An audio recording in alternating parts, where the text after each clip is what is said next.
the other argument is the pilot committed murder suicide, and I think that's been done to death. But if you're going to do that, this you would you fly for 7.5 hours if you're going to do that, and would you fly the aircraft back into controlled airspace if you're going to do that? I mean, you're just at the edge of IGARI. You're just about to go beyond radar coverage. Wouldn't you go out to the northeast and head towards the Philippines and down that way, and then after that you're in the Pacific Ocean? But yeah, I'm leaning towards hypoxia, Sid, and the main reason is because the aircraft flew for 7 hours, or more than 7 hours, and we think that it flew for 7 hours and then ran out of fuel. And also, if you have a look, I mean, they did an analysis of the captain's computer as well. They looked at what he had searched for previously, and that came up with nothing as well in terms of, like the suicide scenario.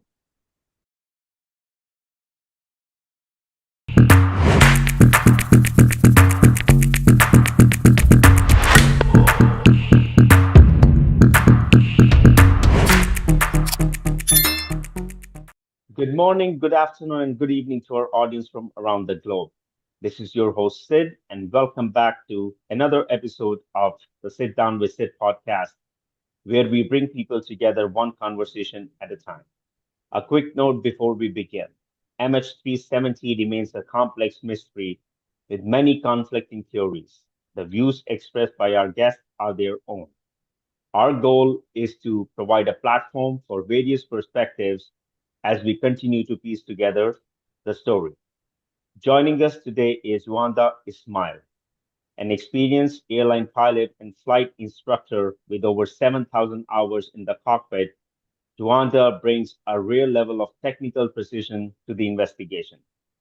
Beyond his time flying the Airbus A320 and the Embraer E190, Juanda has become a leading voice in independent aviation research. He has authored significant technical papers that deconstruct the flight's final moments through the lens of aerodynamics and fuel exhaustion, stripping away speculation to focus on the hard physics of flight. As we look back at the data gathered and the questions that remain, Joanda, your technical insight is more vital than ever. It is a profound honor to have you here. Welcome to the show. Oh, thanks for having me, Sid. Yeah, thanks for the invitation to speak about Malaysia 370. Perfect. I just want to make sure, am I pronouncing your first name correct? Because here we pronounce it Um, differently. yeah, there's various versions, but we'll go by Juanda. That's how I've Juanda. been known. So Juanda, Uh, yeah, it's okay. Indonesian name. So Okay. Perfect. Perfect. I yeah, just wanted okay. to make sure, okay. Mm. Uh, to our audience, Juanda has prepared an extensive, detailed presentation, which we will be walking through the entire episode. Um, and we have also shared the link in the pinned comment as well as the description of this video for you to download it if you want to review it. We have full authorization and approval from Joanda. That being said, Mm. Joanda, let's get into it. And I'm going to share the presentation. And you took so much time in preparing this for us. Okay, there we go. Let's do the Mm. full. Okay. Uh, you can walk us through if you want. So once again, you have Yep. prepared few slides. Would you like to walk us through? I can just move the cursor. Yeah.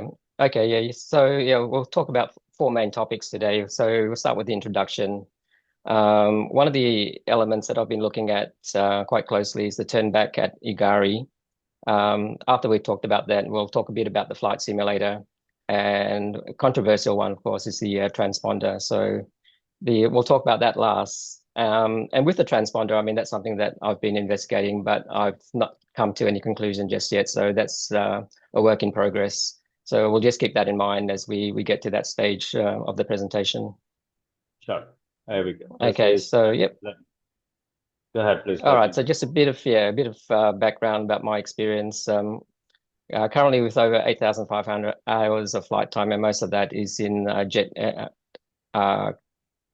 transport category aircraft.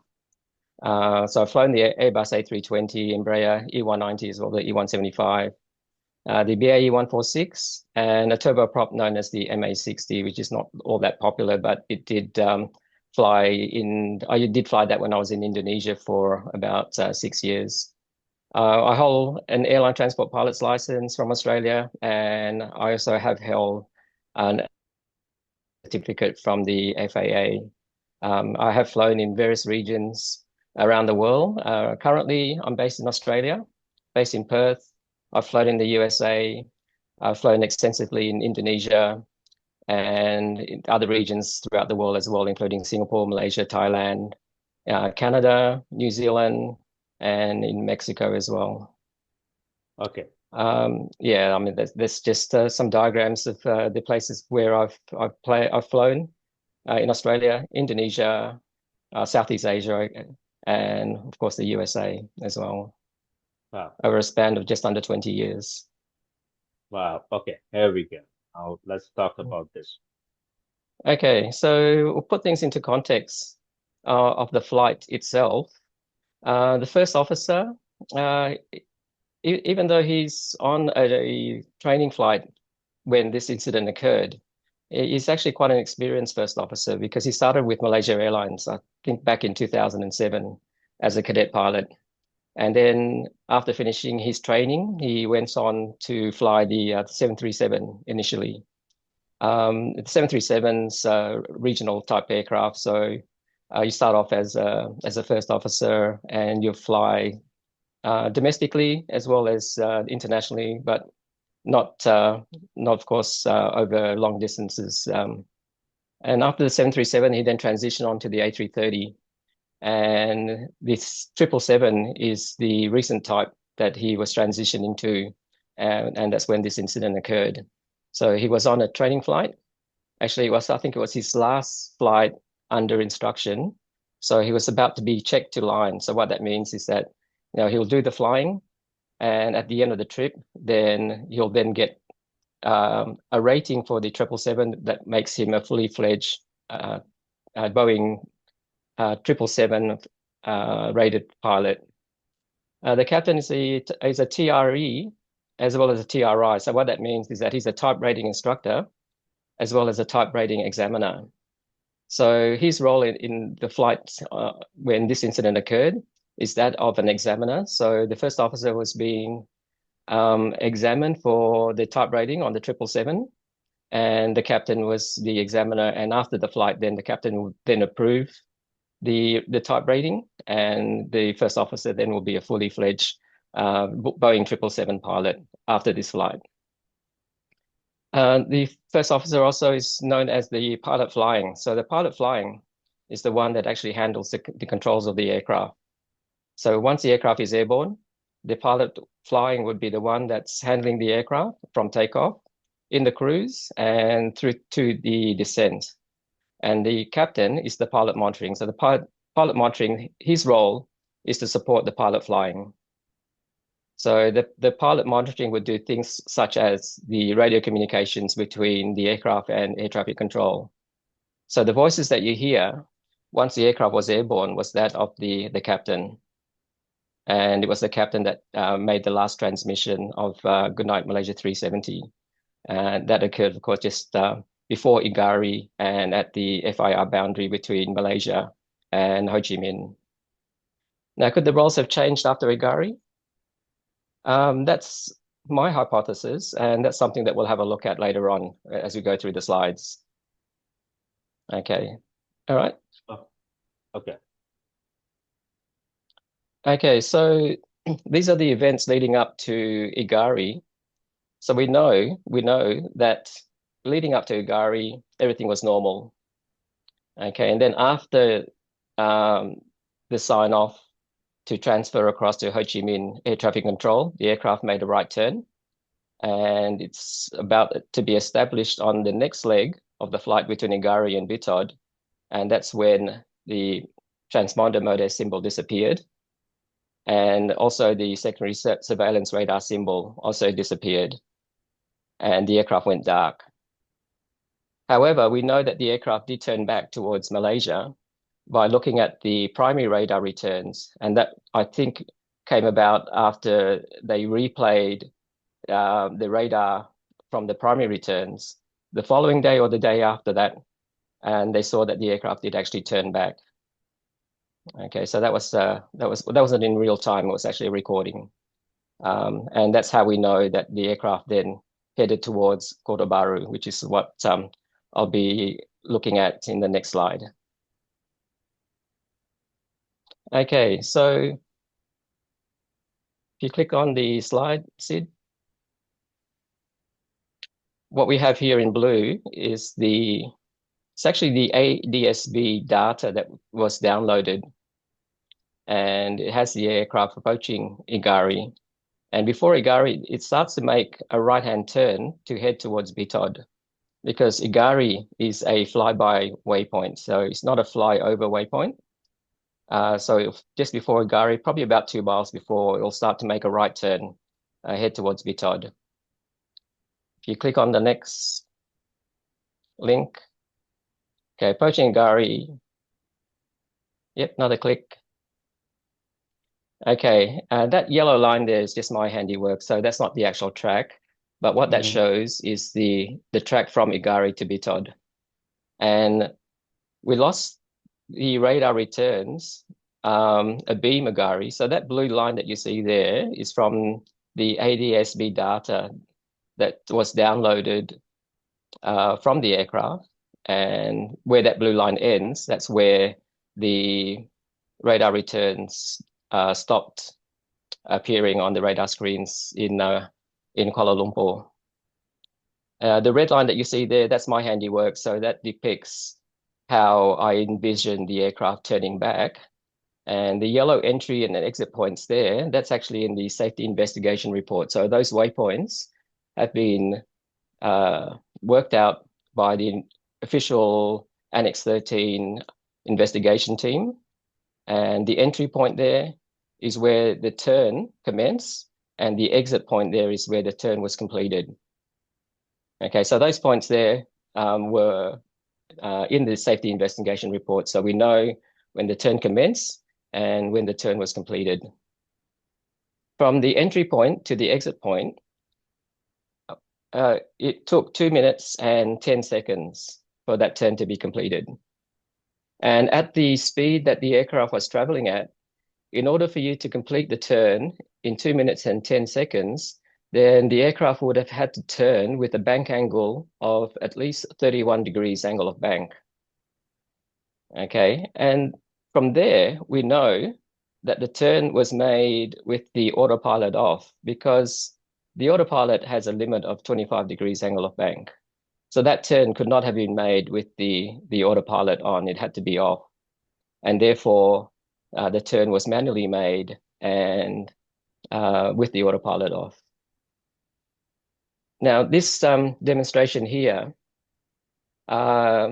is one where if the turn was made with the autopilot on, then it will actually turn to the right and won't turn to the left. So this is another indication that we can use to determine that the autopilot was off when the turn was made. Now, what you see on the screen there, I mean, this is my own flight set up at home. And this is, okay, so the right screen there is the navigational display of a simulator, my home simulator, loaded with the Boeing 777.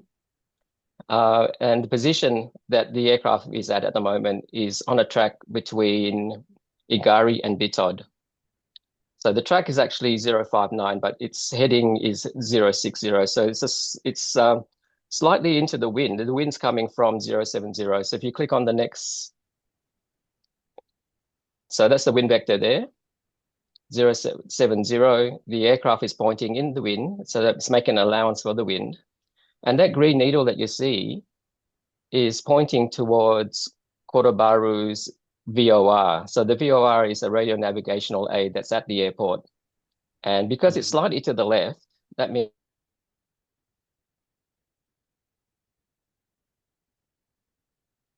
And the shortest distance to the radio station, the radio navigational aid, is going to be to the right. And the autopilot knows that. So the autopilot, if you had the autopilot on and you wanted to go direct to Kota Bharu, then it will take the shortest angular distance, and that will be to the right. So if you just play on the video, this is just a demonstration.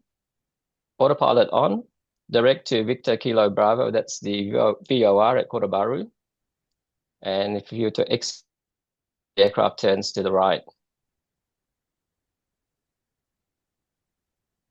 Okay, but we know from the primary radar that the actual turn was to the left. So with autopilot on, it would have turned to the right, but the aircraft turned to the left, and that's further proof that the autopilot was off, and the aircraft was flown manually. Now I mentioned at the introduction. Sorry. Okay, I mentioned at the I mentioned at the introduction that the roles of the pilot flying and the pilot monitoring. So the pilot flying, initially at takeoff, we knew was the first officer. Now, this is just my hypothesis. Because it turned to the left and it turned in a way contrary to how the autopilot would have turned the aircraft. Now, my hypothesis is that, okay, the captain took over control of the aircraft, and he was the one that made the turn to the left. And naturally, if you took control and you wanted to turn the aircraft either left or right, it's more natural to turn the aircraft on the side that you're sitting. So the captain sits on the left, and thus the turn, in my hypothesis, was made by the captain. So there's a role reversal there. So the first officer was initially flying. At IGARI, something happened. Captain took over, turned the aircraft to the left. Okay. Now, why would the turn be made manually? Why would they not have kept the autopilot on to make the turn? If you go to the next slide, Steve. Okay, well, we'll talk about why. I just want, in this slide here, it talks about the difference between a 31-degree angle of bank with the autopilot off and a 20-degree angle of bank with the autopilot on. So a 20-degree angle of bank has a larger turn radius, and it'll take longer to turn to 180 degrees back. So a greater angle of bank, shorter turn radius, and it'll be a quicker turn. Okay, and the point I want to make here is that if you wanted to turn quickly, then yeah, you do it manually, because relying on the autopilot, yeah, it's going to be a much greater radius of turn, and it's going to take longer as well. So one of the reasons why you would turn the autopilot off to make a manual turn is if you're in a hurry to make the turn back to where you came from. And in the instance where there could be a mechanical malfunction of some sort in the aircraft, and you wanted to turn in a hurry, then you could turn the autopilot off and make the turn quicker. Okay. Now, why would the autopilot be off? Okay, a number of reasons why the autopilot could be off. One is the one that I've just mentioned, and the other could be due to a mechanical failure or some sort of a systems degradation that kicked the autopilot out, and therefore the crew, the pilots, were forced to take over from the autopilot and fly the aircraft manually. And that's something that's quite plausible as well. So the autopilot can disengage uncommanded when there is a systems failure or degradation. And this is a note that I want to make as well, Sid, is that taking manual control of the aircraft and disengaging the autopilot does not imply any nefarious intent. As pilots, that's what you're meant to do. If the aircraft is not doing what the automation sorry, say that again. If the aircraft is doing what you don't want it to do because of the automation, then you'll disconnect the autopilot and you'll fly the aircraft manually. Okay, it doesn't show any nefarious intent by doing that. You're just doing what pilots do, and that's taking control and flying the aircraft. Okay, so hand flying the aircraft is a normal and routine part of a pilot's responsibility to aviate. Just thought I'd make that point. Okay, coffin corner is when the aircraft at high altitude and at a high weight is close to the stall speed as well as the maximum safe speed. So if you look at the screens that I've got there in the diagram, can you see where those red markers are? So the top marker there is your maximum speed that you can fly, and the bottom marker there is where the stall speed is. So you've got to keep the aircraft in between the red markers there, or the red zippers, as some people call them. Okay, and if you just click on the next one. Okay, so keep the aircraft speed in that region there and you'll be safe. And those indicators there, that's the pitch limit indicator. So when they appear, then the aircraft is at a close angle of attack to where the aircraft may stall. So those pitch limit indicators there, if they do appear, provides some indication that the aircraft is close to or approaching the stall angle of attack. And the way that you mitigate that is by leaving the autopilot on. Okay, so if you didn't have to turn the autopilot off when you're flying the plane at high altitude, then you wouldn't want to do that because of being close to coffin corner. So in most instances, at cruise altitude, pilots will leave the autopilot on and let the autopilot manage the flight. So you'd only hand fly the aircraft only if you had to. Okay. All right. Now we'll have a look at the tracks after the turn. Okay, so actually if you go back one slide, Sid.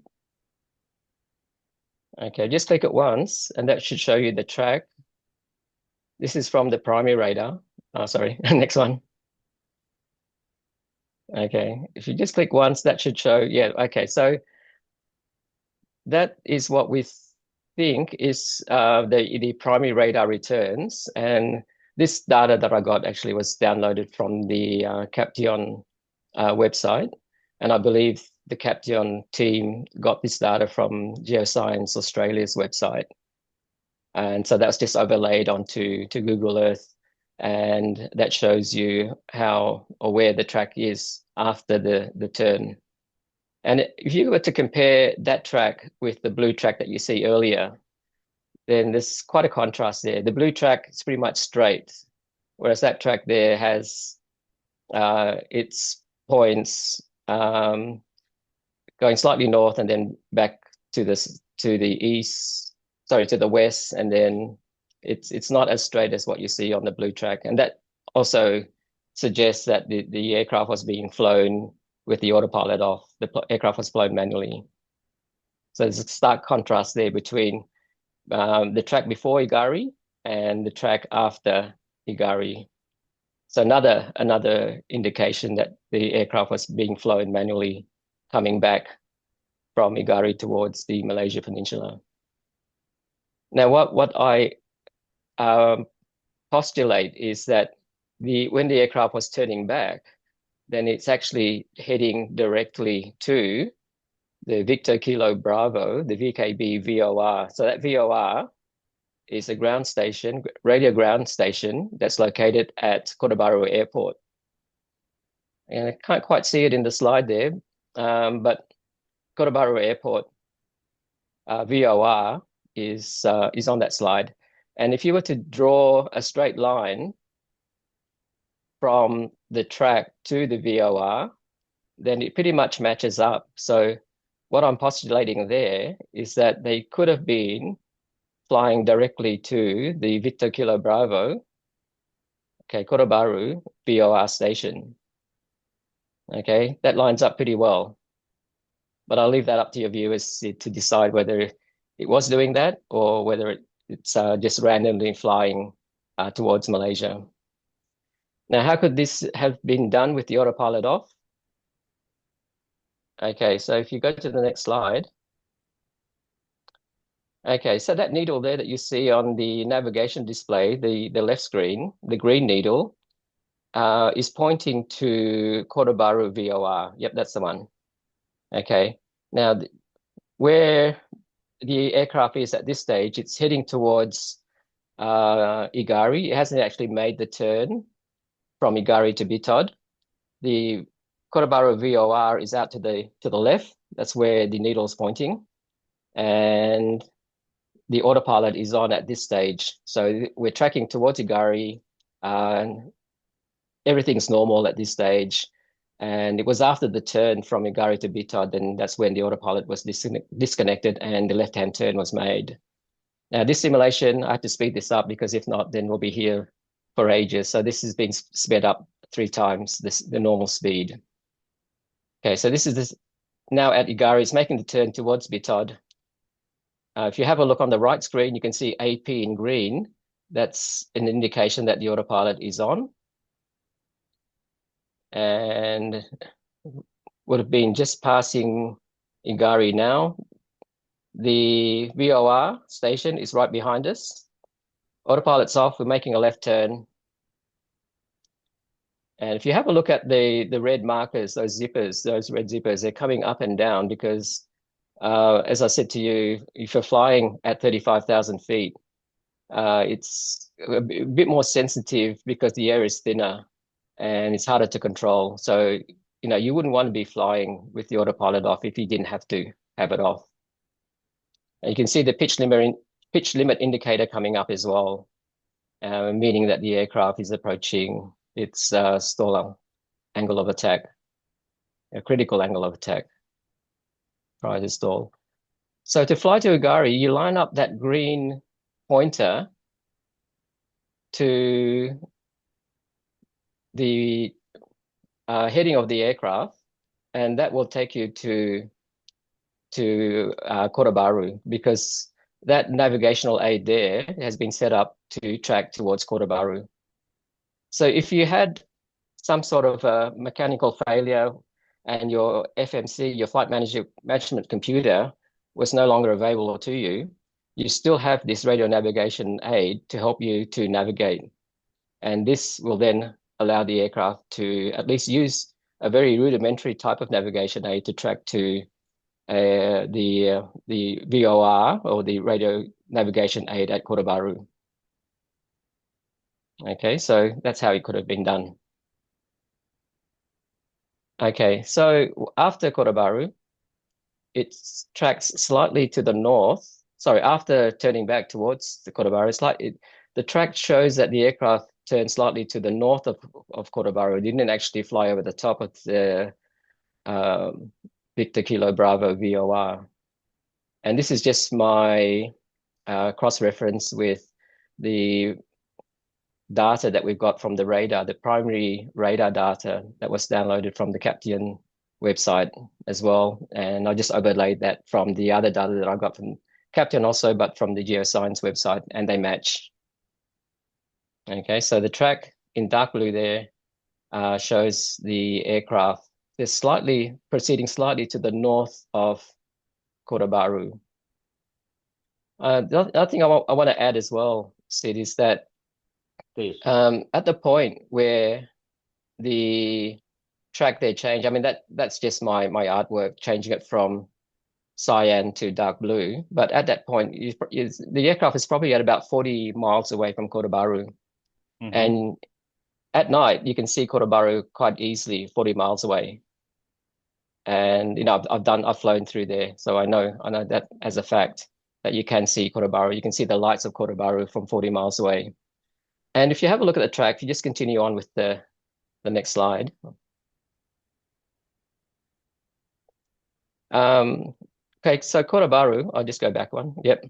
So Kota Bharu, when Malaysia 370 passed Kota Bharu, it was about 2 hours after the airport had closed. So there's no air traffic services available. The runway lights would have been off, and there's no pilot activated lighting in Malaysia. There is, of course, in Australia, in the USA, and pilot activated lighting allows the pilots to turn the lights on at the airport by using the aircraft's radio. Okay, but that doesn't exist in Malaysia. All right, so there's no lights there. So obviously you can't land there at Kota Bharu. So what was the next best option? Then Penang would be the next best option because Penang is open 24 hours a day, and the lights would have been on there at Penang. So the track then takes us from Kota Bharu down towards Penang, and where I've got that arrow there is a point called Endor. And the track actually passes pretty much over Endor or close to overhead Endor, and then slightly to the south of Penang Island before it makes a right-hand turn to head up the Malacca Straits. Now, don't know whether this is just a coincidence that it passed through Endor, or it might have been something that was deliberately done that we don't know. Okay, it could have been just by chance that it did pass over Endor. But the significance of Endor is that Endor is a part of the standard arrival procedure for aircraft arriving into Penang from the east. And that is a waypoint that's not normally in the en route waypoints that you see. It's actually a part of an arrival procedure that has to be loaded into the flight management computer in order to be able to use that waypoint. Now, in order for you to do that, you need to change the destination. So initially, the aircraft was set up for Beijing as the destination. But if you wanted to divert and fly into Penang, then you've got to change the destination so that you can load up the arrival procedure and have that waypoint there as one of the points that you can select to fly to. Now, if you're going to do that, then that shows intent. That shows that you have changed the destination from Beijing. You now want to go to Penang. And yeah, that shows that there is an intention to do that. And I mean, that's just a hypothesis. Okay, so we don't know whether that was actually what they tried to do, but that's something to consider, that it may have been something that could have been done. I'll talk more about the arrival procedure. So Endor is a part of the standard arrival procedure for aircraft landing in Penang. It's not a non-route waypoint. It's one that's loaded after you've changed the destination to Penang and you've loaded up the arrival procedure known as the BIDMO 1 Alpha arrival. And therefore, if that was the case, then that does show intent to head towards Penang to attempt a landing there. I'll show you what the chart looks like. Now, this chart was valid at the time Malaysia 370 disappeared, but the BIDMO 1 Alpha has been superseded now. So those waypoints there don't exist if you wanted to try this on a home simulator. But this is what the chart looked like at the time. So you got the BIDMO 1 Alpha arrival. The blue box there that you can see is the waypoint Endor. And you've got coordinates there as well that you could enter.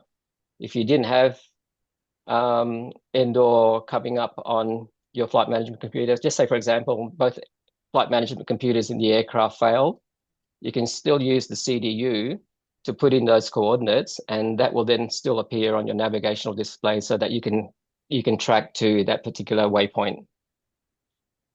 And the green box there shows a radial and a distance from the Penang VOR as well. And that, if you cross-reference that, then that will give you a good idea of where Endor is. The yellow box there indicates the final approach fix for the instrument approach procedure, the ILS procedure into Penang on runway 04. And the reason why I've highlighted that will be made clearer in the next slide.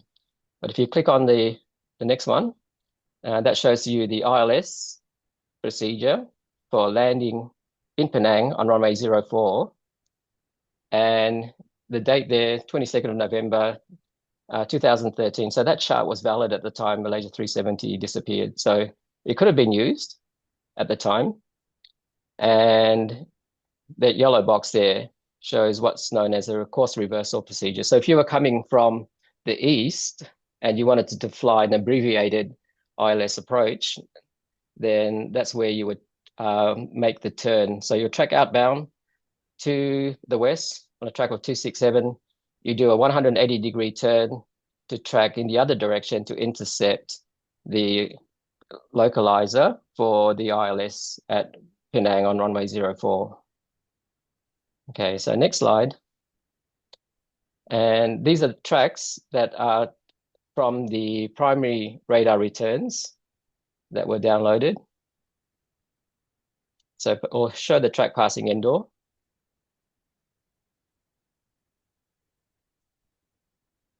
You want me to move forward to the next slide or sorry. go back? Or you can go back. Yeah, go back to that slide. Yeah. So if you can start that slide from the original, from the start, it should be a track. It should show the track. Nope. No? Okay. All right. Yep. Okay, that's right the track there. Okay. Okay. So slightly to the south of Endor, it actually passes directly over the final approach fix. Do a course reversal procedure, lines it up with the ILS for landing at Penang's runway 04. Okay, this is just a theory, of course. We don't know whether this was actually what they attempted to do. But looking at the track there, it is a possibility. And is this similar to the second chart you just showed in the previous slide? Because that looks very identical, the ILS. Yes. So what I showed you in the chart, that's the charted procedure. And this is just an overlay. Yeah, so that's the ILS procedure. And this is just an overlay of where the tracks actually had Malaysia 370 flying over, and that was overlaid onto Google Earth, just to show you how similar the track was with the actual charted procedure for the ILS for runway 04. You can't get any closer than that. It went directly over that point in white, the Delta 7.8 IPG, the final approach fix. Course reversal, and you make the ILS approach into Penang. And Penang did have the runway or the airport open at the time. Okay. Now, questions, of course, are asked that why didn't they do that? Then various hypotheses have been made about that. And the obvious one there is hypoxia. Okay, and that's been talked countless times, so I won't cover it at all in this presentation. Okay. So just to sum that part up. Yeah. So if we are done with that part, from what I can understand, you agree your hypothesis that captain took control of the plane after the IGARI turn. Number one. That's right. Number two, you also mentioned that this does not mean any harm or any nefarious intent. Yeah. Yes, intent. Yeah. Perfect. Okay, that's fine. Now, you had mentioned a banking angle of 31 degrees. I think it was on your second slide. And we had Jean-Luc Marchand, and he had mentioned 35 degrees. So, is that a range that most of the experts like yourself and him kind of go between 30 to 35-degree banking angle? Yeah. That's not much of a difference between 31 and 35. So, I think the main point there is that it's greater than 25 degrees angle of bank. So 25 degrees is the limit for the autopilot. The fact that it was more than 25, whether it's 31 or 35, doesn't matter. But that indicates to us that the aircraft was made with the autopilot off. So it was a manually controlled turn to have the aircraft turning back towards the mainland. And I think that's a big clue. Yeah, I think that's a big clue as well, Sid, because that tells us a few things. As I mentioned, and this is the point that I wanted to emphasize as well, is that you don't disconnect the autopilot if you don't have to. And for the reason being, I just went through the coffin corner argument, for example, because you could quite easily lose control of the aircraft if you have the aircraft approaching coffin corner. And there was an incident that did happen, and this happened in 2015, not far from, also on a flight between Surabaya and Singapore. It's a Airbus A320. For some reason, the autopilot disconnected. The first officer was flying. He over-controlled the aircraft. It was close to Coffin Corner, over-controlled the aircraft. The aircraft stalled and crashed. And that's an AirAsia flight, QZ8501, if anyone wants to look it up. So if you don't have to fly the aircraft with the autopilot off, then you wouldn't for many reasons. And one is because, yeah, you're close to that region where the aircraft can quite easily go into a stall, or you could quite easily overspeed the aircraft. And that's the Mhm. point that I wanted to make there. So it was And it's flown manually because they had to, because autopilot might have kicked out. Okay. So that's the and, point. and it's very interesting what your presentation is so like detailed. The speed Hmm. 0.817, 0.827. You have to fly in between that zipper, as you say, to make Yeah, sure that the plane, that's the coffin corner, the maximum that's speed right. and the Yeah. stall speed. Yeah. Yeah. Uh, Uh, okay. the simulation that I did there, I mean, I didn't have the exact weights of what the aircraft was, but still, I mean, the concept still holds in that, yeah, you at high altitude, you don't want to be flying. If you didn't have to, you don't want to be flying with the autopilot off. So there has to be a good reason. If the aircraft did have a mechanical malfunction and the autopilot kicked out, you'd have to fly it manually. So you have no Okay. choice, in other words. Okay. Okay. Okay. Uh, okay. Thank you. Moving Mm. forward to, and I'm sure we will get lots and lots of technical questions on this. So please feel free to, if Okay. you have time, I know you're busy, feel free to go on the video and respond to comments to the best of your knowledge. Okay, moving forward, Okay. Yeah. uh, please go ahead. Okay. We'll talk about the flight simulator now. So why do pilots have home flight simulators? Now I've got one myself. The one I have, of course, is that of the Airbus because that's what I'm currently flying. But home simulators is something that we use or I use, and I know quite a few pilots do have home simulators. And the reason why they have one is so that we can practice various procedures that we don't normally get to practice on the line. And these are types of procedures that you don't do often, but you need to have a good grasp of them because when you do need to do them, then you need to get it right. Okay, so I'll give you an example of one. And also in the multi-crew environment, um, pilot flying, pilot monitoring each of them have their own roles. Okay.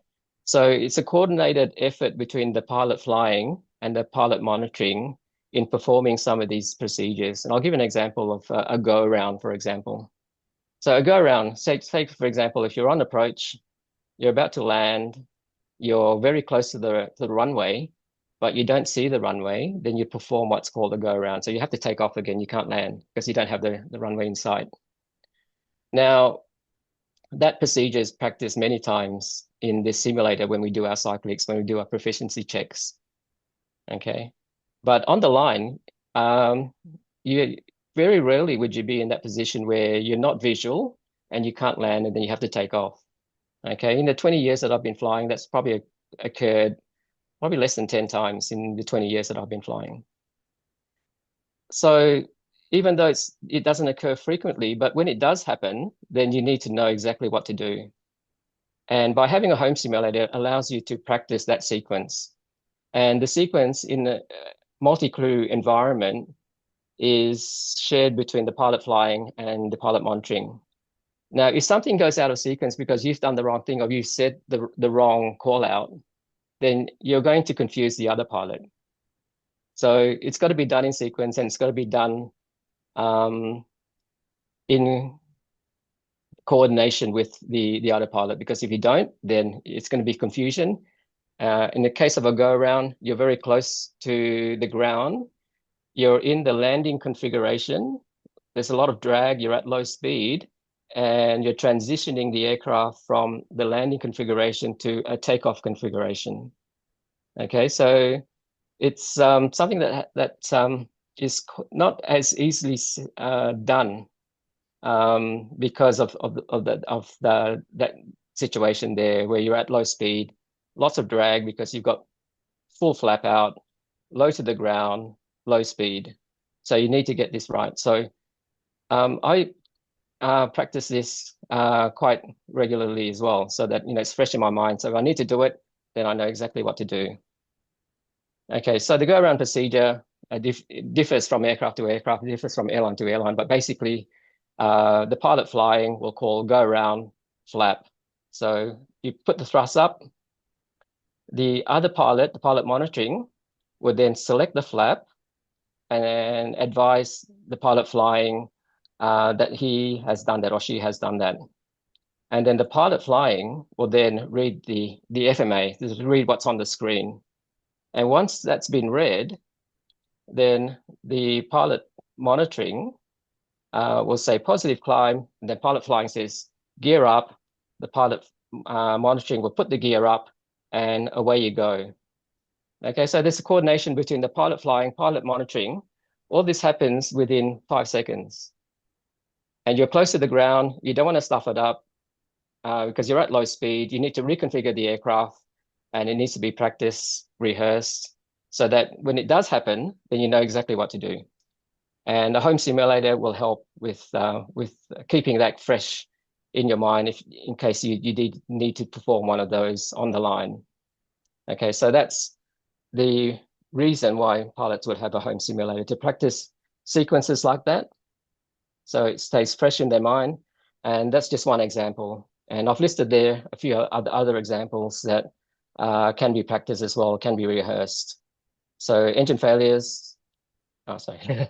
Engine No, no, please failures, go. fires after V1, emergency descents, wind shear recovery, TCAS alerts, and memory items as well. So memory items are things that you have to perform by memory. There's no time for you to look up a manual.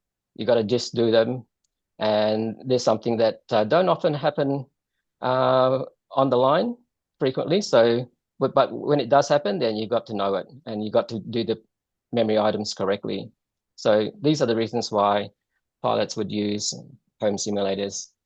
And I started flying before home simulators were a thing.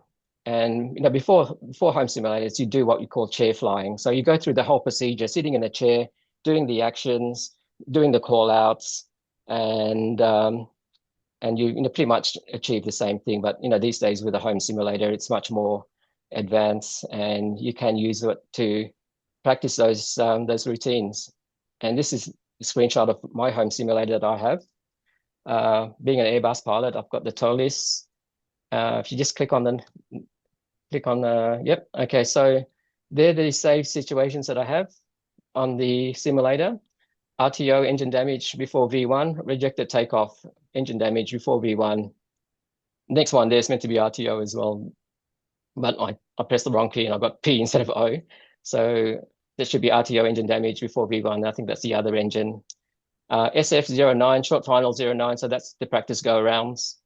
And then I've got the V1 cut, engine 1, V1 cut, engine 2, and so forth. There's more than that. I mean, that's just what's appeared on the screen when I did the screenshot. And there's a setting in the software as well to create your own fault scenarios. So yeah, you can create as many as these as you want and practice them on your home simulator. When we talk about the home simulator in the safety investigation report, you have to question whether programming waypoints to the southern Indian Ocean is a useful use of a home simulator. I mean, why would you do that? You do it for these examples that I just gave you, but would you use a home simulator to program a flight into the southern Indian Ocean? I don't see the value of that. And if you wanted to know whether you could actually make it that far, then you use your performance manuals in the aircraft, or you use an app that will allow you to calculate your fuel endurance as well as other parameters as well. You wouldn't use a home simulator to do that. So what would be the aim of programming of such a flight? Well, you wouldn't use a home simulator because it's much easier for you to do that using the aircraft performance manuals and using an Excel spreadsheet. Back in 2000, I think it's 2017 or 2018, Sid, I did an analysis of whether Malaysia 370 could have actually reached the Maldives. And the fuel calculations that I did, just using the aircraft performance manuals and an Excel spreadsheet, did suggest that they did have enough fuel to actually make it to the Maldives at the time of the sightings. And I wasn't the only one that did that. There's a few other pilots who did do that, and we all came to the same conclusion as well. Now, whether it actually reached the Maldives or not, I mean, that's a whole different scenario, a whole different story. And maybe we can talk about that on another podcast. But that's an interesting scenario as well. But, if you were to believe the Inmarsat data, then Maldives didn't happen. Okay, it can't be one or the other. All right, but yeah, that's an interesting one, probably to talk about another time. Going back to the home simulator, this is what the safety investigation report says about the home simulator. There were 7 points, and the way that I read the investigation report was that they tested these 7 points to see whether there was a route that could be formed to the southern Indian Ocean. Now, that's different from saying that the captain programmed this route on his home simulator to go there. So 7 points that appeared on his home simulator, they connected it to see whether it was possible to actually fly there. And after doing their analysis, the Royal Malaysian Police, if you click on next click, Royal Malaysian Police forensic report concluded that there was no unusual activities other than game-related flight simulations. Okay. So that's the flight simulator. May I ask you, so I do have some follow-up questions on few things, which I will ask after the presentation is done. Okay, sure. Yeah, because from what I also read was there were two waypoints that were found deleted, and we had Captain Nicholas Blanc, Yeah. the ex-chief pilot of MAS, and uh, even he was like, it does not make sense, Like to him, it was also not clear, like why were those two specific waypoints uh, deleted in the home simulator? Okay. Yeah, I'm not sure which points were deleted, but if you're talking about the one that's in the southern Indian Ocean, okay, there was one, they're very close to each other. I think there was only a distance, maybe a distance of about within 10 miles of each other. And one was at 37,000 feet with zero fuel, and the other one was at 4,000 feet with zero fuel. Okay, but going back to what the use of a home simulator is, like practicing emergency procedures and so forth. This is just a hypothesis. Okay, it could be that the captain's a type rating instructor, type rating examiner, and he's training a first officer on a 5-hour flight from Kuala Lumpur to Beijing. And on these type of flights, you'll be asking your trainee various questions about emergency procedures. Okay, an emergency procedure, one in the book is ditching. Okay, now before, as an instructor, I've been an instructor before in general aviation. Before you actually conduct a lesson, then obviously you're going to go through that lesson before you present it to your student. Okay, so ditching is one. Ditching is an emergency procedure.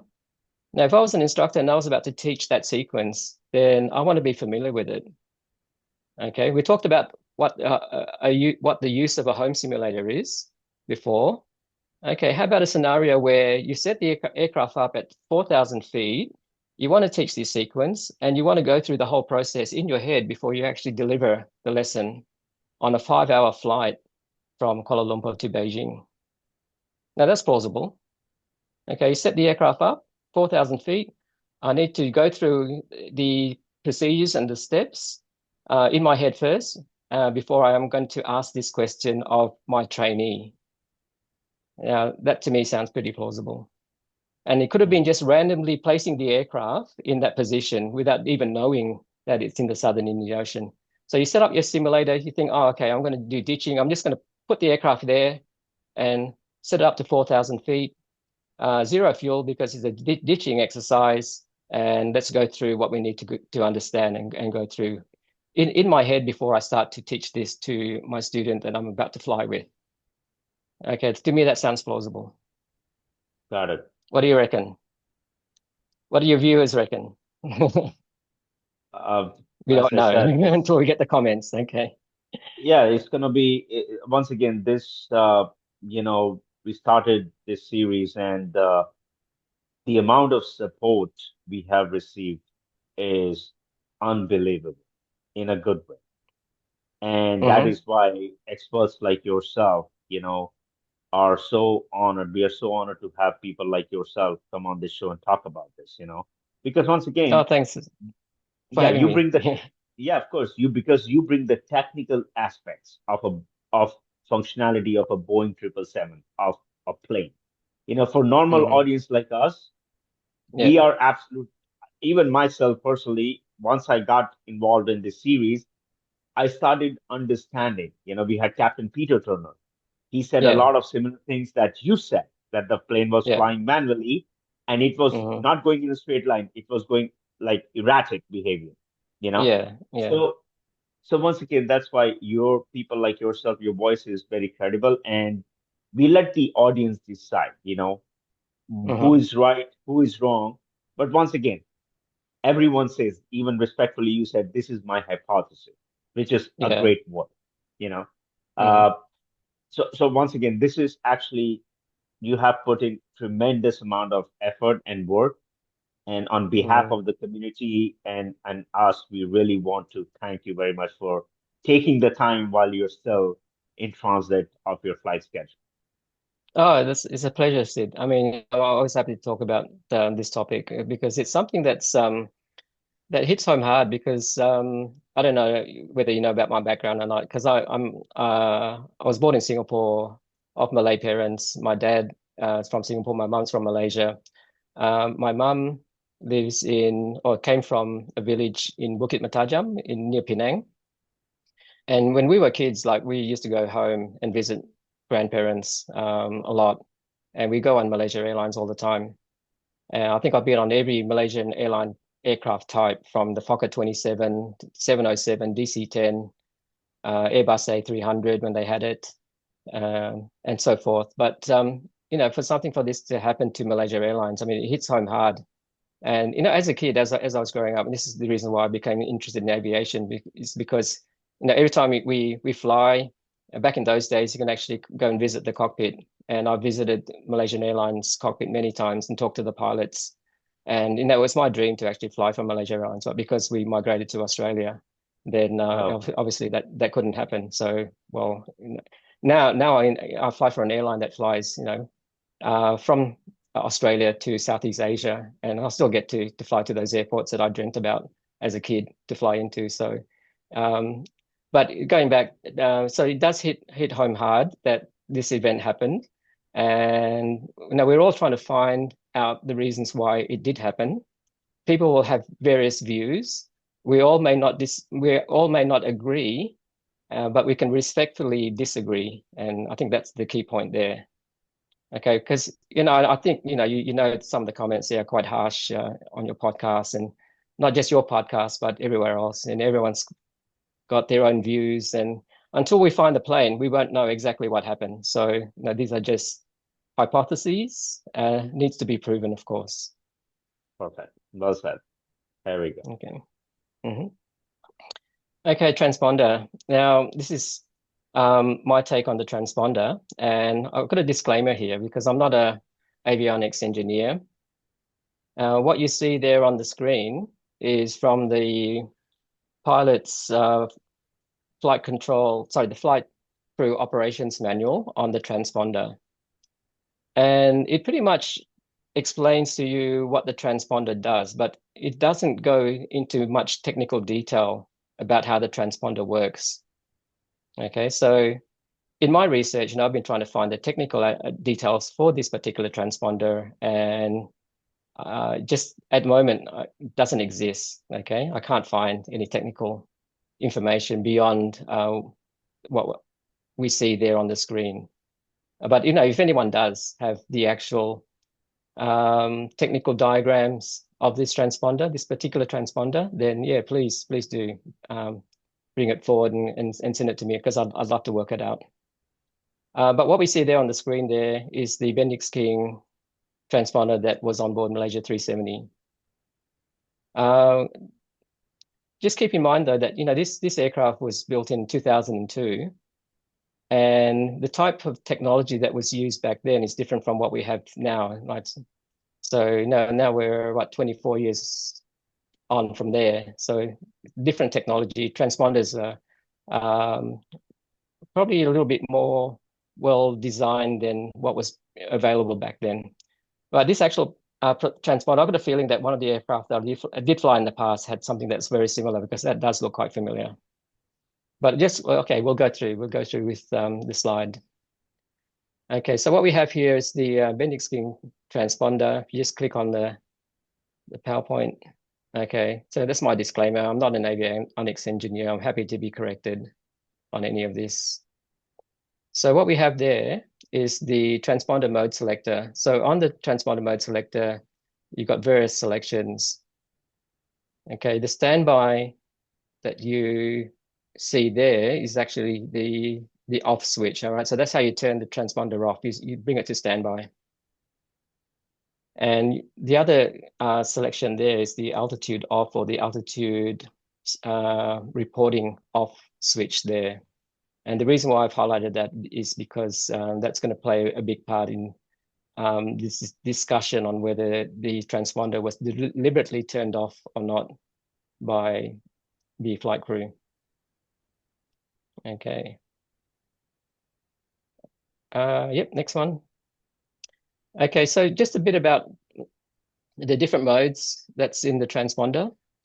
Now, transponder technology started to evolve around about the 1950s, 1960s. Okay, so we have what's known as the mode A mode of the transponder, and that's the very first implementation of the transponder. And simply what mode A is where air traffic control would assign you with what's known as a score code, so a 4-digit number, and you then enter that 4-digit number onto your transponder, and the ground station will then interrogate for that score code that matches up with what you've entered on the transponder, and that identifies you to air traffic control.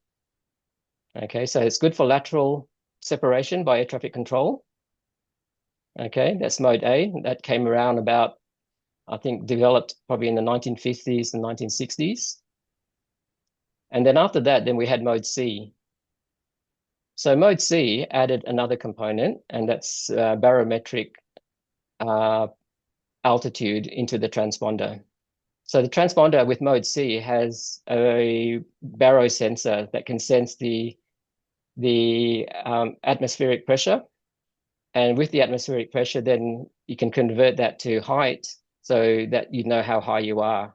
And that information then is transmitted back to a ground station after the transponder has been interrogated and verified.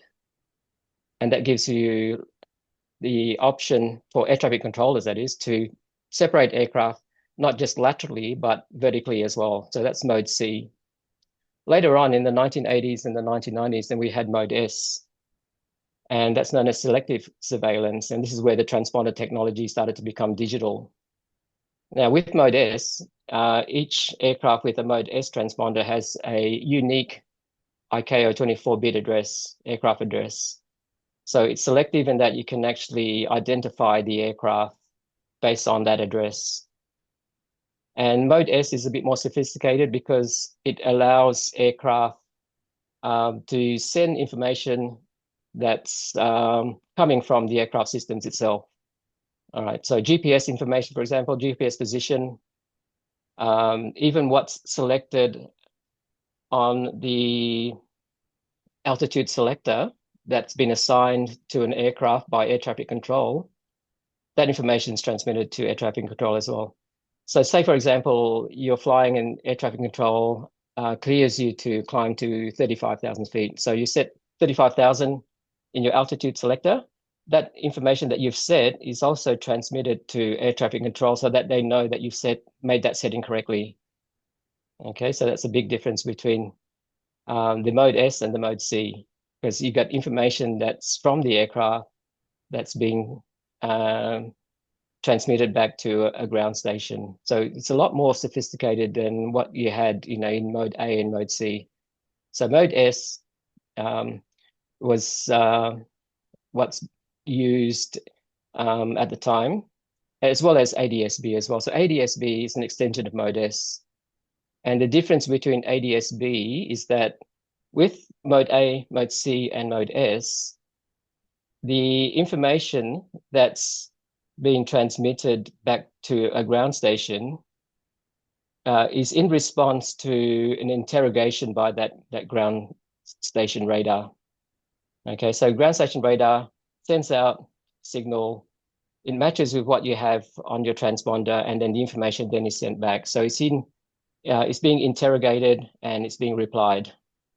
But with the ADS-B, you've got a system whereby the ADS-B, what they call the extended squitter, is sending information out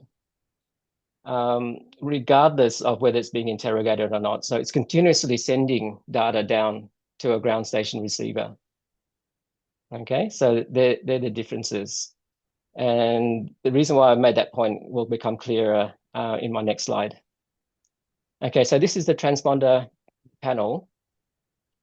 And once you're airborne, then you'd set the transponder to TARA, that setting there. Okay, so you set it there because TARA will help with the TCAS, the traffic collision avoidance system in the aircraft. So the transponder is actually transmitting information out. Other aircraft can receive it. And if there's an imminent collision that's going to happen, then the TCAS system will alert you to that. And you then are able to take control of the aircraft, or in the airbus, it's automatic. And the aircraft will then go in one direction, and the other intruding aircraft will go in the other direction so that you avoid a collision. But that setting has to be on TARA for that to happen. And that is pretty much the on setting for the transponder. Now, if you click once again, okay, altitude off. This transponder has the ability, in fact, all transponders that I've worked with has the ability to suppress altitude reporting. And the reason for that's because in this instance where your transponder is giving you or giving air traffic control false altitude information, they may ask you to set it to altitude off so that they're not getting that erroneous information coming through. Okay, and then the last setting there is standby, and that's how you turn it off. So once you set it to standby, then you're no longer transmitting any data from the transponder to a ground station. Now, next slide you see there. Okay, so this is the data log that was received by a ground station, the ADS-B ground station at Kuala Terengganu. Kuala Terengganu is on the east coast of Malaysia, just south of Kota Baru. So there is an ADS-B receiver there. At the time of when this incident happened in 2014, even though they had an ADS-B receiver in Kuala Terengganu as well as in Genting, but air traffic control weren't using ADS-B to separate air traffic. So the air traffic control systems weren't configured to be used this information, but the data is there. Okay, so where I've got the highlight there is at the time 17, 20, and 34. So just at the time when the aircraft went dark, we don't have any altitude information there. And it's been suggested that the transponder was deliberately turned off, and as it was transitioning to the standby switch, it transitioned to the altitude off detent, and that's what prevented or suppressed the altitude from being sent down to the ground station and being recorded as per these logs. Okay, this data here I got from the Caption team as well. All credit to them. And I understand the independent group also did a similar analysis back in 2019 and came up with the same conclusion as well. Okay, and made then the suggestion that the transponder was deliberately turned off from within the cockpit, which is plausible, and that's a fair claim to make. Okay, based on this data here. Okay, next slide. Yep, you just click on, yep, okay, so TARA back to standby. Now, is there any other instance where you'd get that result with no altitude showing on the ADS-B logs, other than having the transponder switch transitioning through to altitude off? And that's my question. Okay, is there any other instances where that could happen? And I'll be frank in my response here. If you just click on the next one, and my response is I don't know. Okay, I'm in the process of researching this, Sid, and I don't have enough technical information to give a conclusion to that question. And I would like to see more testing done to confirm this. And this is why, because if you go to the next slide, if you have a look at the flight crew operation manual for the transponder, it doesn't provide you with that much technical detail. But let's just go through this again. All right, that's my disclaimer. All right, I'm not an engineer, but let's go through the manual again. So you click at it, click next. Okay, so transponder mode selector on standby, transponder is disabled. So it's transponder's off. Click the next one. With the altitude on setting, okay, it says transponder is enabled in modes A, C, and S. Okay, in-flight altitude reporting is enabled. Now, if you go to altitude off, you've got transponder enable in mode A and S, altitude reporting disabled. Now, that could suggest that if you were to set it to altitude off, then mode C is the one that's suppressed. Now, there's no mention in this manual, there's no mention of ADS-B at all. Not one mention of ADS-B. So if you click the next one, altitude off disables mode C. That's what it appears to say. But does it also disable the transmission of baro altitude in ADS-B out signals or transmissions? And this is where I'd like to see more testing done, and testing done in flight as well. And I think one of your previous interviewees, Captain Peter Turner, did some testing of this as well.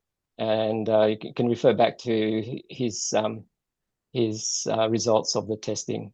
But ideally, you want to be testing this with this particular type of transponder, and ideally at the position where IGARI is, because there could be issues with the distance from IGARI to the ground station, for example. All right, so you want to be doing this in a controlled environment for this test. Now, whether you can actually do this in flight at the moment with any aircraft that's passing through IGARI, probably not. Because you wouldn't want to be messing about with these controls. There has to be a controlled test flight that's organized specifically for this purpose. Okay, so that's something to look at in the future if you wanted to solve this issue and be sure that whether that's going to have an effect or not. Okay, so just looking back on the logs, this is another reason why I like to see some testing as well. So if you have a look at this is the Korobaru secondary surveillance radar logs. You've got mode S data there. Okay, so we've got the flight level there reading 0. And it's in the second column, the type of transmission, we've got 0 there. That means no detection. Okay, now probably someone who has a better idea of what no detection means can can comment. But there you've got other data there. So yeah, I mean I'm a bit confused with why it's showing no detection, but you've got other data there. You don't have flight level data, but you've got the latitude, the longitude, what's been set on the MCP for the altitude. You've got ground speed, heading, and so forth. Okay, so why have you got a no detection indication there in the second column? All right, so I don't know, and that's something that as I said to you, I'm investigating this, so I'd like to find out more. If you had a look at earlier in the logs at 1716, time 1716 and 23 seconds, you also get this no detection and flight level 0 appearing as well in the logs. Okay, so it could have been a dropout, signal dropout, that is. And so you're still getting information being sent down, but no detection, flight level 0. And need to know why. I need to know why that is. If you were to look at, this is the secondary surveillance radar data, but if you have a look at the next slide, for that time, with the ADS-B data at 1716 and 23 seconds, you do have flight level 350 there appearing. So it's not anything that's wrong with the actual equipment, or could it be? You got flight level 350 there. In the previous slide, you had flight level 0. Okay, at the same time. So this is something that needs investigating. And where I've got 17, 16, and 23, that's the location there. That's in the picture that you see there. So it's about 122 kilometers from Kota Bharu, and it's about 131 kilometers from Kuala Terengganu. So it's in reasonable range. So you should be able to get good reception, and as you can see, because all the other data before and after it is there. Okay, so if you yeah. Sorry, do you know a rough distance from IGARI to the 17, 16, 23 location as shown on your diagram? Okay, it's just a guess. So from IGARI to Kota Bharu, it's about 90 miles. Okay, so you can do the conversion. So that would be from that position there to IGARI, and this is just a guess. We're probably talking about 40 miles. Okay, so 40 around miles, about 80. 55, 60 kilometers. Yeah, to go before IGARI. Yeah. 60, sorry, 65, 60, 65. Yeah. Okay, okay. Yeah. If if you're going to consider deliberate turn off of the transponder, I mean, some people could argue, oh, okay, maybe someone is testing to see whether the transponder would turn off and doing a quick switch at that particular point. That would be an interesting finding, because what that means is that if you were to do that, then ADS-B data is still transmitting as shown in this chart here, or shown in this log here. All right. And Okay. that has a few implications as well, because that would suggest that ADS-B is continuously transmitting, even though you're transitioning from altitude off to standby. Okay, but once again, this is just a topic for discussion. I'm not claiming that this is what happened, but just food for thought for people to consider when they're looking at this topic. Okay, that's all I have. Wow. This is actually very interesting because, as you said, it could be a signal issue, but then every other number in the chart, I don't know, could you explain what is role? It's also at 0. Yeah. Does Okay. it play any So significance or not? not of significance, but roll is that's the when the aircraft is doing this Okay, maneuver here. okay, I got Okay, it. but yeah, but it does show a roll of 0, which means that the aircraft is flying straight and level, or it could mean that there's no data coming through. Okay. I just want to see, we could not see the role in here in the previous one.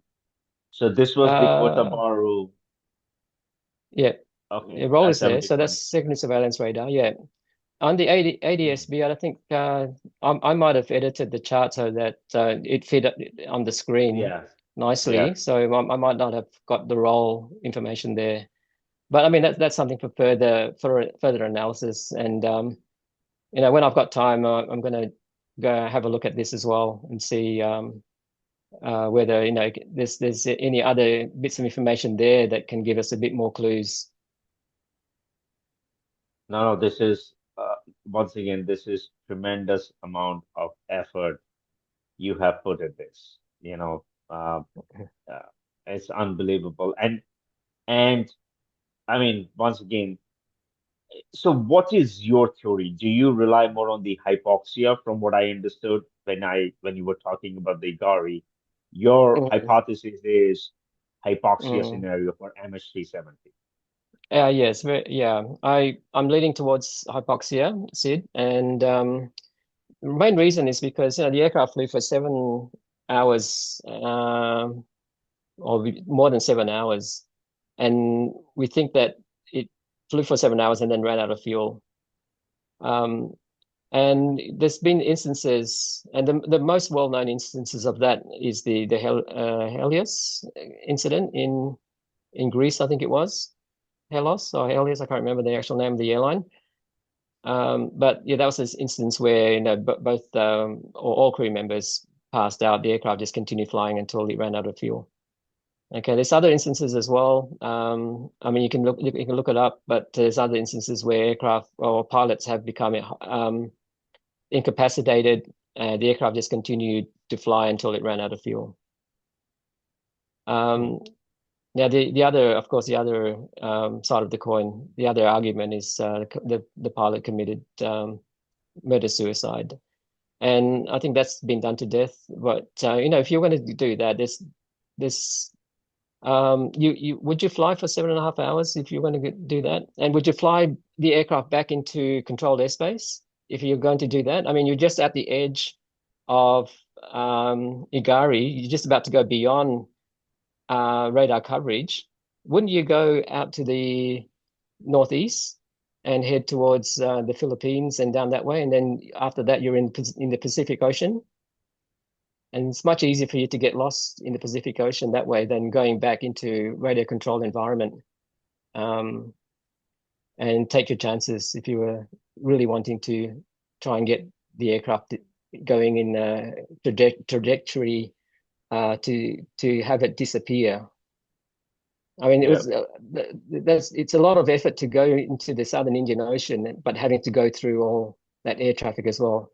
Malacca Straits, as you probably know, is a very busy airway, and I've flown down there a few times, coming back from Southeast Asia back to Australia, and you just can't get a word in on air traffic control because it's just so busy. And the same with the East Oh, Coast as well. East Coast of Malaysia. If you have a look at where Kota Baru is at night, you'll see lots and lots of fishing vessels there. So if the aircraft did actually go down in the southern China Sea, then someone would have seen it because there's just a lot of fishing vessels in the Gulf of Thailand and also out towards at the Igari Way as well. Okay, so I mean, there's been a few hypotheses that the aircraft did go down there, but if it did, then yeah, you'd know about it. uh, it's interesting because I had one of the follow-up questions was if if once again if this was a deliberate act of mass murder, why Mhm. would a pilot and a top experienced pilot, one of the top 1%, uh, as per Captain Nick Ruslan, who knew him personally, Mhm. go through a stress of a manual turn and then fly for another 7 hours? Because based on the Mhm. psychology of, say, mass murderers like Yeah. Lubitz, Al-Battuti, they act within, Mhm. if you read their history, they act within minutes. Yeah.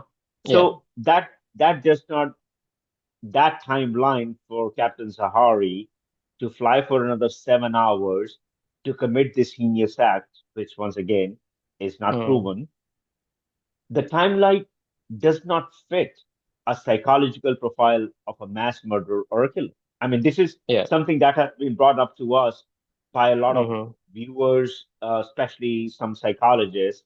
And that is why I'm bringing this up, because I had three questions for you, and one of them is this one for you. Yeah, yeah, and plus the fact that he's had no history of any type of misdemeanor as well as a pilot. He's got a good history, well respected. He's check and training captain. He's an examiner, and to get to that position, then you'd have to jump through a lot of hoops in your career to get to that position there. And there's been no blemishes at all in his history. Okay, so it just seems out of character if that was to happen. I don't know whether you know the case of Silk Air 185 or not. I think it happened in 1996 or 1997, and that was suggested. And this is just an allegation that that could have been a pilot suicide as well. But if you have a look at the history of the captain there, there has been some history of being disciplined for doing um, things that he should not have been doing in flight.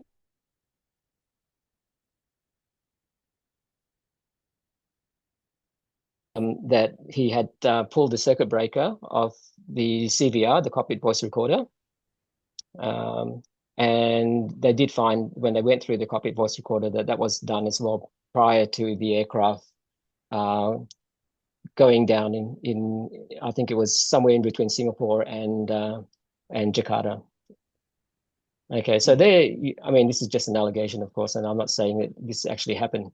But there you've got a history of someone in the past of doing things that they shouldn't be doing. Okay, whereas in this case, there's nothing. And also, if you have a look, I mean, they did an analysis of the captain's computer as well. They looked at what he had searched for previously, and that came up with nothing as well in terms of, like the suicide scenario. So everything that they've researched on the captain's background does not point to something like that happening. I have a couple Okay. of questions before we wrap this up. Is one of Mhm. the questions that we've come across and are coming across a lot is, regardless of why the turn happened, once the Mhm. aircraft was back over the peninsula with a dead transponder, it was an unidentified blip. Based on your Mhm. knowledge of regional ATC, how could a controller or military radar operator not immediately classify that as a high-level threat? Yeah, okay, that's a good question. And if you have a look at the safety investigation report, I think that something was mentioned in there that yeah, the Malaysian military did not see that as a threat because they assumed that because it's in Malaysian airspace and it came from a Malaysian registered aircraft, that it was friendly, and therefore they didn't intercept that. They didn't intercept the aircraft. Now, whether you believe that or not, I don't, it's up to viewers to decide. Okay. But if only they did intercept the blip, then we wouldn't be here talking about it 12 years later, Sid. So yeah, that's the big one that they miss, and I can't explain that. It's just an opinion that I have in that. Yeah, that might have been just the easiest way to describe something that should have happened but didn't happen. Hmm.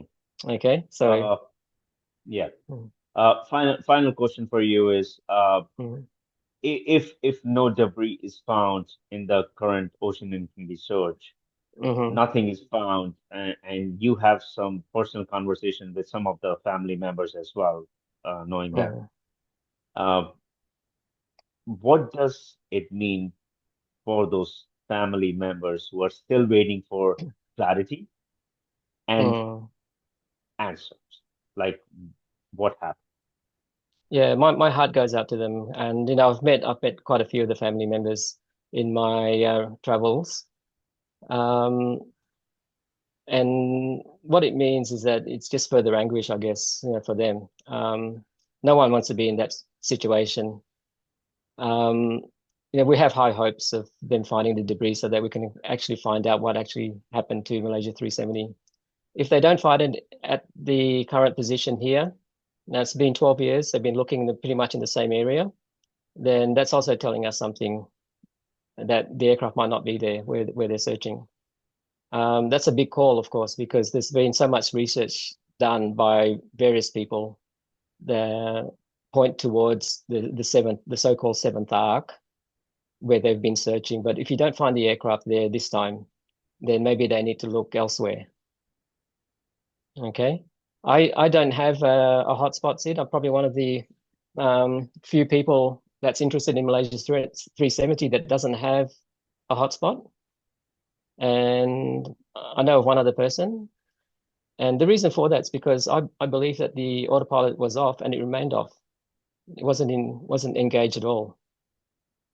And some people would say that, okay, if the autopilot was not off, then the aircraft would have crashed much earlier. Okay, but you talk to a Boeing 777 pilot, um, and I know of one pilot, Boeing 777 captain, that's actually tested this in the simulator. Because of the flight control protections that the aircraft has, it doesn't necessarily mean that the aircraft is going to crash when the autopilot is off, because the flight protections built into the system will do what it can to keep the aircraft in the air. It's the same with the Airbus as well. You turn the autopilot off in an Airbus, you'll still continue to fly because regardless of whether the autopilot is on or off, the flight control protections are still valid, still in place. Hmm. So yeah, there you go. That's fly-by-wire technology for you. Wow. Well, Juanda, your ability to break down the complexities of the cockpit into a narrative we can all understand is invaluable. To our audience, if this conversation moved you, please share it. In a world of fleeting digital noise, our collective attention is the only thing that keeps the search for truth alive. By listening, you ensure this story and the 239 souls it represents is never truly lost to the deep. Juanda Ismail, thank you so much for your expertise, for your time, and for sharing your unique perspective with us all today. It's a pleasure, Sid, anytime. Thank you so much. Thank you. Take care. Bye bye. See ya.